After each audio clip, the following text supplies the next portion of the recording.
একজন দৃষ্টিহীন ব্যক্তি। আমি ছোটোবেলাতে আমার যখন বয়স 1 বছর 6 মাস তখন আমার টাইফয়েড হয়েছিল। ডাক্তার দেখিয়েছিলাম। তখন আমার চোখ, তখন তো আর ওই সময়টা মানে ডাক্তারি পরিষেবা ভালো ছিল না। তখন আমার চোখ, মানে কী বলবো, দৃষ্টিশক্তি হারিয়ে যায়। আর তার পরিপ্রেক্ষিতে আমি ছোটোবেলায় নর্মাল স্কুলে পড়েছিলাম, কিন্তু আমার দ্বারা সম্ভবপর মানে হয়ে হয়ে ওঠেনি। তখন আমি কোচবিহারে সরকারি দৃষ্টিহীন বিদ্যালয়ে মানে ভর্তি হই। ওখান থেকে প্রায় 8 বছর পড়াশোনা করে তখন বাইরের স্কুলে, নর্মাল স্কুলে পড়াশোনা করি। 9, 10, 11, 12 পড়াশোনা করে তখন আমাদের একটা নরেন্দ্রপুর রামকৃষ্ণ মিশন প্রায় 2016 থেকে 18 সাল আমরা ওখানে এগ্রিকালচার ট্রেনিং করি। ট্রেনিং করার পরে আমরা একটা মাশরুম এক প্রাইভেট লিমিটেড একটা কোম্পানি খুলি আমাদের সূর্য স্যারের উদ্যোগে।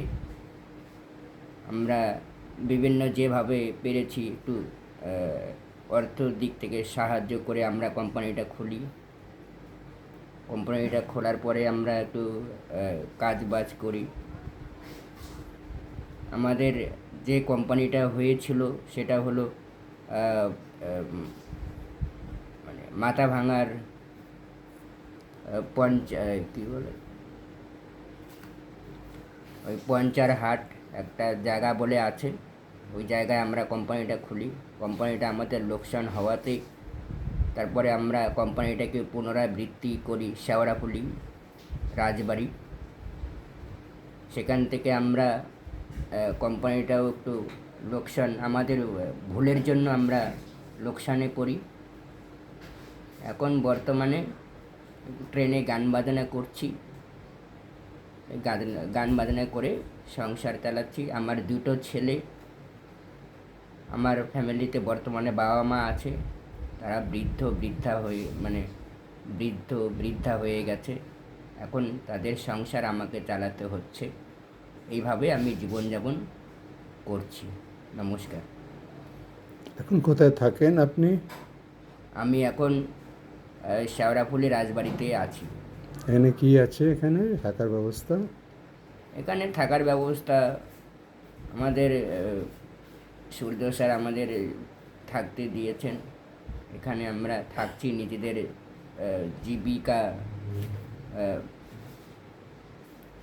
মানে জীবিকা মানে কী বলবো ওটাকে, অর্জন করার জন্য আর কি। এটা একটা কি ব্লাইন্ড হোস্টেল? হ্যাঁ, এটা ব্লাইন্ড হোস্টেল, মেস। এখানেই থাকছেন। মাশরুমের কোনো কাজ এখন করছেন না? হ্যাঁ, মাশরুমের কোনো কাজ এখন করছেন না আপনি? মাশরুমের কাজ যদি আমাদের অর্ডার হয় তবে আমরা এই যেখান থেকে পারি, এখানে আমাদের আর একজন চাষি আছে, তার কাছ থেকে আমরা অনেক সময় বিক্রি করি। সেটা করছেন এখনো? সেটা মাঝে সাঝে করছি। এখন তো গরমের দিন, এখন তো আমরা পারছিও না করতে। এমনিতে করেন ওটা? হ্যাঁ, এমনিতে ওটা মাঝে মাঝে করেন? হ্যাঁ, এমনি মাঝে মাঝে করি। মানে গান বাজনা ছাড়া ওটাও করেন? হ্যাঁ। আচ্ছা, আপনার নামটা তো বললেন না প্রথমে? আমার নাম গোবিন্দ রয়। আমার বাড়ি উত্তর আমবাড়ি, ধারেয়ারহাট, জেলা কোচবিহার, থানা পুন্ডিবাড়ি। আর এখন আপনি এখানে এখানে ইন্টারভিউ হচ্ছে সেটা কোথায় হচ্ছে? হ্যাঁ, ইন্টারভিউটা কোথায় হচ্ছে? এটা তো শেওড়াফুলি রাজবাড়ি, হুগলি ডিস্ট্রিক্টে? হ্যাঁ, হুগলি ডিস্ট্রিক্টে। আচ্ছা, আপনার এখানে কজন থাকছেন আপাতত? এখন আপাতত আমরা রেগুলার থাকছি 6 জন। মাঝে মাঝে বেড়ে 10 জন মতন হয় না? হ্যাঁ, মাঝে মাঝে 10 জন থেকে 12 জন হয়ে যায়। যেমন এটা পুরো ব্লাইন্ডদের জন্য, যারা থাকতে চায় তারা থাকতে পারে, তাই তো? হ্যাঁ, এটা ব্লাইন্ডের জন্যই পুরোপুরি এটা। তলায় কি হচ্ছে জানেন? আপনি তো মাশরুম ব্যাগ প্রাইভেট লিমিটেড একজন কো-ফাউন্ডার। হ্যাঁ, তলায় কি হচ্ছে জানেন? তলায় তো শুনেছিলাম ল্যাব তৈরি হওয়ার কথা, যেটা ল্যাব মানে যেটা মাশরুম বীজ বা বিভিন্ন রকমের কি বলে কাজকর্ম, যেটা পুনরাবৃত্তি শুরু হওয়ার কথা, সেটা হোক আমরা চাইছি। তা আপনি কি মাশরুমের ল্যাবের ট্রেনিং নিয়ে করতে পারবেন কাজ, মনে হয় আপনি? হ্যাঁ, হ্যাঁ, আপনি কি জানেন মাশরুম ল্যাবের কাজ কি হয়?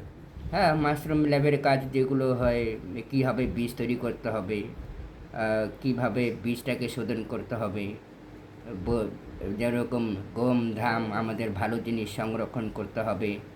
এবারে সেটা সংরক্ষণ করলে হবে না, তার সঙ্গে সঙ্গে আমাদের যেটা আছে বিভিন্ন রকমের সবজি থেকে বা আহ, ভালো ভালো যেগুলো সবজি তৈরি হয় সেখান থেকে আমাদের রস শোধন মানে কী বলে ওটাকে,